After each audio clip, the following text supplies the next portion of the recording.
EURUSD buying pressure became potent after the non-farm payroll release as investors' sentiment has shifted from the US dollar.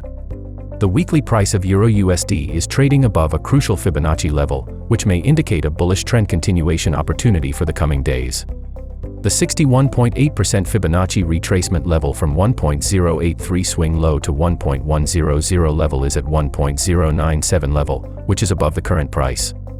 Meanwhile, the recent price shows a strong bullish reversal from the 20 simple moving average level, supported by the 100 SMA. Other technical indicators show completeness to the bearish slope, which may result in a trend reversal. In the daily chart of the EURUSD, a recent bullish recovery from the 100-day SMA seems promising to bulls, while the 200-day SMA remains steady towards the upside.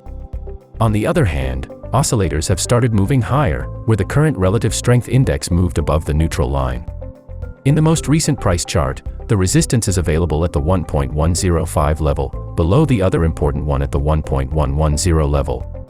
Therefore, a bullish recovery above these levels could offer a stable trend trading opportunity.